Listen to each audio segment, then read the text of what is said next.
Hey, what's up everyone, Raging Golden Eagle here, having way too much fun as always. And those of you who watch Turd Flinging Monkey are probably already familiar with this article. He covered it a few days back, and he actually mentioned that I'll probably cover it too. Yeah, he was right. I've been kinda sitting on it, but he definitely beat me to the punch with this one. So what do we have here? Ohio State revokes PhD of co-author of Retracted video game study. Sounds awesome. Unfortunately, not everything about this story is awesome, but at least half of it is. And some of you may be thinking, Ohio State University, that sounds familiar. And if you've been following me for a while, it should sound familiar. Ohio State is one of the few universities that actually learned from Mizzou's mistakes. When the SJWs tried the same shit there, and they tried to basically take over the campus, the administration came out and flat out told them, if you don't clear the hell out of here, we're gonna have you arrested and expelled. And what do you know, they haven't had any problems with them since. It's amazing the effect that telling spoiled little children no has.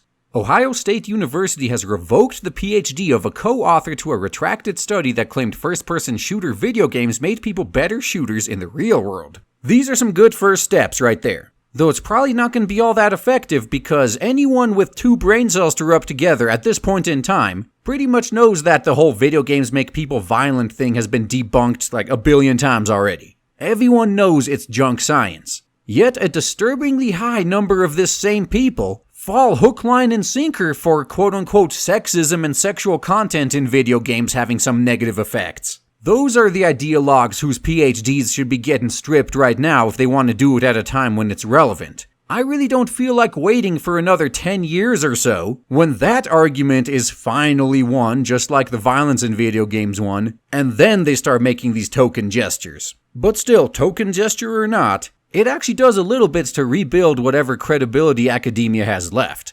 Jodie Whittaker's advanced degree was stripped away at 1 p.m. on August 25, 2017. The decision came by unanimous vote by OSU's Board of Trustees. The paper was co-authored by then graduate student Jodie L. Whittaker and Professor of Communication and Psychology Brad J. Bushman. So what happened to Mr. Bushman? Well, that's the part of this article that ain't so fine. We're gonna get to that shortly. Whittaker was put on notice for misconduct at the time of the retraction, which I believe was back in January if I remember correctly, but has been awaiting a final judgment for the part she played in creating a paper that wrongly suggested games could train a person to shoot a gun and influence players to aim for the head. Man, I know I'm sounding like a broken record by now, but when can we expect to see the same treatment for people who claim that sexualized content in video games creates sexual deviance? But in the interests of brevity, I'm gonna keep that aside for now. And we get to the flat-out bullshit.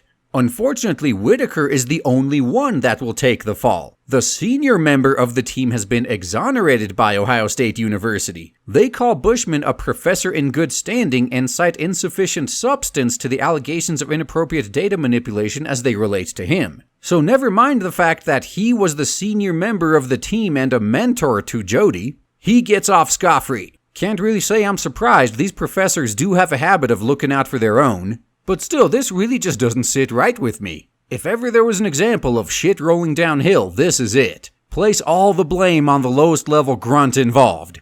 And hey, what do you know, the 2 professors that have pretty much been leading this fight agree with me. They are unwilling to buy that the entirety of the blame rests on one person involved in the study, and the junior member at that. Markey and Nelson firmly believe that all researchers involved in a particular project are responsible for the outcome of the said project, especially when a senior author is the mentor of a junior researcher. So pretty much exactly what I was just saying.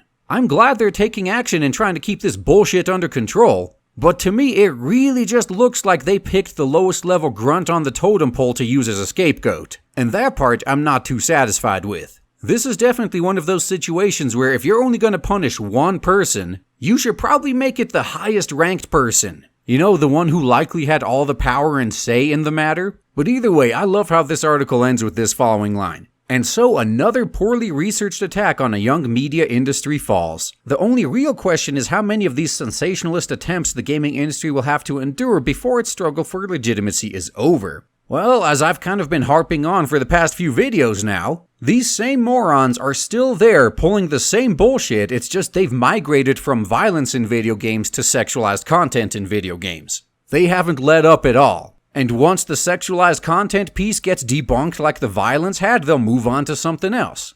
So in my opinion, the real question is not how many more of these attempts the industry will have to endure, because these attempts will keep going on forever, or until another new industry pops up. Once a new media industry pops up that starts taking attention away from gaming, that is what all the crusty old farts are going to move on to attack, and they're just going to suddenly forget gaming even exists. We've seen this pattern play out pretty much throughout the entirety of human history. The newest media on the block is always the cause of all the world's problems. And there's really only two ways that media stops being blamed for everything. First is, as I just mentioned, another new media comes along and starts taking the brunt of all of this. Or if we're in a particularly slow, innovative cycle, we just have to wait for all the crusty old farts who didn't grow up with this new media to finally die. Once us young gamers are the new crusty old farts, at the very least, we're not going to be attacking gaming. Because we grew up with it and we understand it. So if you want to know how many more of these attacks the game industry has to endure, well, those are your two answers. Those attacks are going to keep coming until another new industry pops up to attract all the attention, or until those who didn't grow up with gaming and don't understand it die off. And that's all I gotta say, guys. Thanks for listening.